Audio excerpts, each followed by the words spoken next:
Welcome back बच्चों, फिर से आप लोग का स्वागत है किडो कोडर के एक नए वीडियो में एक नए टॉपिक के साथ। आज की वीडियो में मैं आपको कंप्यूटर जनरेशन के बारे में पढ़ाने जा रहा हूं। तो चलिए हमारे साथ देखिए कंप्यूटर के ऑल जनरेशन कौन कौन से जनरेशन है। तो सबसे पहला जनरेशन जो है उसको बोलते हैं फर्स्ट जनरेशन कंप्यूटर, जो 1942 से लेके 1955 के बीच में रहा। उस कंप्यूटर को हम क्या बोलते हैं? फर्स्ट जनरेशन कंप्यूटर बोलते हैं। फर्स्ट जनरेशन कंप्यूटर जो था हमारा वो वैक्यूम ट्यूब बेस्ड था। ठीक है, अब वैक्यूम ट्यूब क्या होता है? एक ट्यूब हुआ करता था जिसमें थाउजेंड्स ऑफ बल्ब लगे रहते थे। ठीक है, और वो थाउजेंड्स ऑफ बल्ब लगने की वजह से उससे इलेक्ट्रिसिटी पैदा की जाती थी। ठीक, और जो क्या होता था कि जब उसमें 1000 से ज़्यादा बल्बें लगी हुई है इतनी सारे, तो वो क्या करता था? हीट बहुत ज़्यादा प्रोड्यूस करता था। हीट प्रोड्यूस करने की वजह से उसमें एसी की रिक्वायरमेंट होती थी। एसी की रिक्वायरमेंट होती थी और जिसकी वजह से क्या होता था कि इलेक्ट्रिसिटी जो है बहुत ज़्यादा लगता था उस कंप्यूटर को ऑपरेट करने में। और उसका साइज जो था इतना बड़ा साइज था कि आप उसको एक जगह से दूसरी जगह ले नहीं जा सकते थे। इसका मतलब है कि वो नॉन पोर्टेबल था, उसको आप एक जगह से दूसरी जगह शिफ्ट नहीं कर सकते थे। तो ये हमारे फर्स्ट जनरेशन कंप्यूटर की कुछ पॉइंट्स है जो मैंने बोर्ड पे लिखा है, आप देखिए। फर्स्ट जनरेशन 1942 से 1955 based on vacuum tube technology. ठीक है, जनरेट लॉट्स ऑफ हीट। इसमें जो लगे ट्यूब के अंदर जो थाउजेंड्स ऑफ बल्ब लगे रहते थे, जिसकी वजह से क्या होता था? हीट प्रोड्यूस बहुत ज़्यादा होता था। उसके बाद रिक्वायर एसी, हीट प्रोड्यूस होने की वजह से एसी की ज़रूरत होती थी। ह्यूज इन साइज, साइज उसका बहुत बड़ा था। साइज बहुत बड़ा होने की वजह से नॉन पोर्टेबल था, आप उसको एक जगह से दूसरी जगह शिफ्ट नहीं कर सकते थे। एक बहुत इंपॉर्टेंट पॉइंट है कि लिमिटेड मेमोरी स्टोरेज था। मेमोरी स्टोरेज जो था इसमें बहुत कम था और बहुत लिमिटेड था। ठीक, consume lots of electricity, electricity बहुत यूज करता था। और इसका जो लिमिटेड स्टोरेज की वजह से क्या होता था कि इसका जो इनपुट आउटपुट प्रोसेसिंग था, इनपुट लेना और आउटपुट देना, वो बहुत ज़्यादा क्या था? स्लो था। Used machine code as a programming language. Machine code को इसमें 0 और 1 जो मशीन कोड होता है उसको जो है प्रोग्रामिंग लैंग्वेज की तरह यूज करता था। कौन? फर्स्ट जनरेशन कंप्यूटर हमारा। इसके एप्लीकेशन की बात करें तो पैरेलल प्रोसेसिंग वगैरह में, और रिकॉर्ड वगैरह अगर हमको किसी चीज़ का रखना हो या किसी चीज़ का पेरोल करना हो, किसी को पैसा कर देना होना हो, तो उसके लिए जो यूज होता था वो हमारा क्या था? Vacuum tube based first generation computer था। ठीक है, इसमें कुछ कंप्यूटर्स आए जिसके नाम है ENIAC, IBM 650 ETC। ठीक है, तो ये बातें थी हमारी फर्स्ट जनरेशन की। अब हम देखते हैं सेकेंड जनरेशन। सेकेंड जनरेशन जो था वो आपको ट्रांजिस्टर टेक्नोलॉजी बेस्ड था। ठीक है, उसमें क्या था कि वैक्यूम ट्यूब की जगह क्या क्या सेकेंड जनरेशन में ट्रांजिस्टर का यूज किया गया।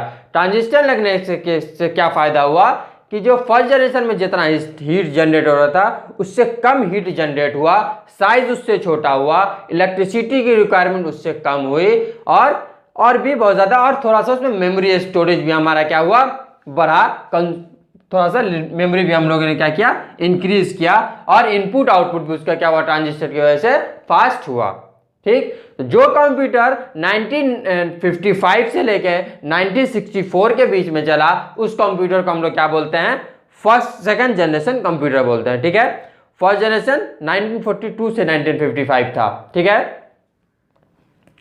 तो इसमें कुछ पॉइंट्स है सेकेंड जनरेशन के। Based on transistor technology, consume less power, compact in size. First generation से कॉम्पैक्ट इन साइज हुआ था। आप जो फर्स्ट जनरेशन का साइज था उससे कंपेयर करेंगे तो साइज उससे थोड़ा कम हुआ था, लेकिन अभी भी हीट जनरेट करता था, अभी भी उसको एसी की रिक्वायरमेंट थी। उसके बाद उसका लेकिन मेमोरी थोड़ा सा फर्स्ट जनरेशन के कंपेयर में क्या था? बड़ा था।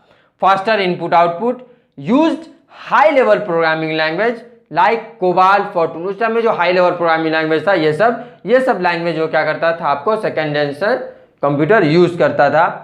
एग्जाम्पल आप देख सकते हैं, IBM 1401, हनीवेल 200, IBM 1401 और हनीवेल 200। ये कंप्यूटर के कुछ एग्जाम्पल मैंने लिखे हैं, आप चाहें तो इसका स्क्रीनशॉट ले सकते हैं। तो चलिए अब हम देखते हैं third generation computer and fourth generation computer. तो थर्ड जनरेशन कंप्यूटर जो था, जो आपको 1964 से लेके 1971 तक चला, उस कंप्यूटर को क्या बोलते हैं हम? थर्ड जनरेशन कंप्यूटर बोलते हैं। तो थर्ड जनरेशन कंप्यूटर था हमारा इंटीग्रेटेड सर्किट आईसीस पे बेस्ड हुआ करता था, मोर फ्लेक्सिबल हुआ करता था इनपुट एंड आउटपुट में, साइज उसका छोटा था, परफॉर्मेंस उसका क्या था?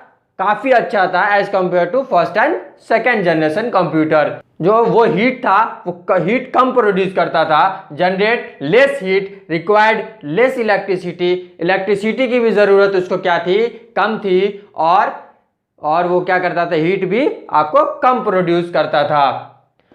इनपुट आउटपुट उसका क्या था? फास्टर था, परफॉर्मेंस बहुत अच्छा था, सपोर्ट वो भी हाई लेवल प्रोग्रामिंग लैंग्वेज को क्या करता था? सपोर्ट करता था। और थर्ड जनरेशन से ही हमारा अगर क्वेश्चन आए पूछने के लिए कि ऑपरेटिंग सिस्टम का इंट्रोडक्शन कौन सी जनरेशन कंप्यूटर से हुआ, तो आप बोलेंगे थर्ड जनरेशन कंप्यूटर से ही ऑपरेटिंग सिस्टम का क्या हुआ? हमारा इंट्रोडक्शन हुआ। ठीक, तो operating system is available, operating system available हो गया। अगर हम थर्ड जनरेशन की एप्लीकेशंस देखें तो एयरलाइंस रिजर्वेशन सिस्टम में होता था, ट्रैफिक कंट्रोल सिस्टम में, एयरलाइंस रिजर्वेशन सिस्टम में यूज होता था, ट्रैफिक कंट्रोल सिस्टम में भी हमारा क्या था? थर्ड जनरेशन कंप्यूटर का यूज होता था, ट्रैफिक को कंट्रोल करने के लिए और एयरलाइन रिजर्वेशन के लिए भी यूज होता था। अब आते हैं हम फोर्थ जनरेशन कंप्यूटर पे, जो 1971 से लेके 1980 तक चला, उसके बीच में जो कंप्यूटर्स आए उसको क्या बोलते हैं हम लोग? फोर्थ जनरेशन कंप्यूटर बोलते हैं, जो कि हमारा VLSI टेक्नोलॉजी पे बेस्ड होता था। Very large scale integrated circuit उसमें यूज हुआ करता था, VLSI का full form. Increase storage capacity, इसने स्टोरेज कैपेसिटी को इंक्रीज किया, परफॉर्मेंस इंक्रीज किया, साइज इसका कॉम्पैक्ट हुआ, साइज कॉम्पैक्ट होने के बाद से इतना छोटा हो गया कि होम वगैरह में यूज होने लगा, पोर्टेबल होने लगा, कंप्यूटर हमारा क्या हुआ? बिकम इजिली अवेलेबल हो गया। ठीक है, तो वही पॉइंट्स लिखा है, very small in size, portable and low maintenance इसका लो हो गया, कंप्यूटर बिकम इजिली अवेलेबल, हर किसी के लिए कंप्यूटर अवेलेबल होने लगा, great development in the field of network, introduction of internet. तो इसके जो फोर्थ जनरेशन आया उसमें नेटवर्क का कॉन्सेप्ट जो हो गया क्या? इंक्रीज हुआ, और इंट्रोडक्शन ऑफ कंप्यूटर मतलब इंटरनेट का आविष्कार उसी फोर्थ जनरेशन में यूज हुआ। फर्स्ट टाइम इंटरनेट के बारे में भी यूजेस चला। Introduction of micro processor and micro processor and micro computer का इंट्रोडक्शन हुआ। इससे प्रीवियस वाले वीडियो में मैंने माइक्रो कंप्यूटर बहुत अच्छे से समझाया है, उसका लिंक मैं नीचे दे दूंगा, आप उसमें जाके माइक्रो कंप्यूटर जरूर पढ़ लेंगे। अगर हम एप्लीकेशंस की बात करें तो मैथमेटिकल मॉडलिंग सिमुलेशन में इसका यूज होता है। होम कंप्यूटर्स वगैरह में हम फोर्थ जनरेशन कंप्यूटर का क्या करते हैं? यूज करते हैं। तो आप चाहें तो इसका स्क्रीनशॉट ले सकते हैं, ये थर्ड जनरेशन एंड ये फोर्थ जनरेशन। तो अब हम देखते हैं फिफ्थ जनरेशन, पांचवी जनरेशन कंप्यूटर क्या होता था, उसकी कुछ खास बात। जो 1980 से लेके अब तक चल रहा है उस कंप्यूटर को हम लोग क्या बोलते हैं? फिफ्थ जनरेशन कंप्यूटर बोलते हैं, जो कि हमारा ULSI टेक्नोलॉजी पे बेस्ड था। Ultra large scale integrated circuit ULSI का फुल फॉर्म है। This generation is based on parallel processing and artificial intelligence. जो ये हमारा कंप्यूटर है फिफ्थ जनरेशन, वो आपको पैरेलल प्रोसेसिंग पे और आर्टिफिशियल इंटेलिजेंस टेक्नोलॉजी पे क्या है? आपका बेस्ड है। ठीक है, अब आर्टिफिशियल इंटेलिजेंस क्या होता है? Modern method of making computers think like human.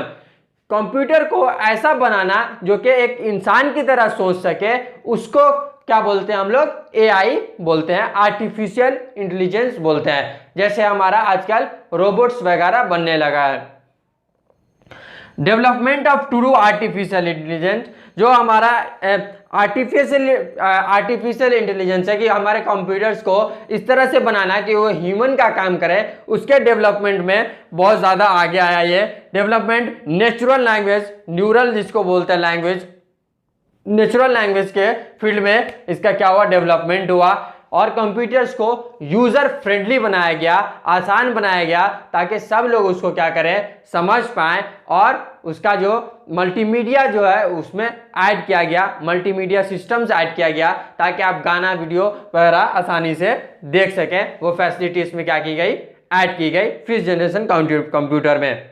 आप इसका स्क्रीनशॉट ले सकते हैं। आई होप बच्चों आपको कंप्यूटर जनरेशन के बारे में सारा कुछ समझ आ गया होगा।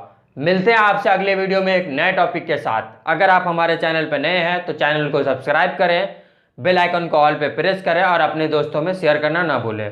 तब तक के लिए बाय, जय हिंद।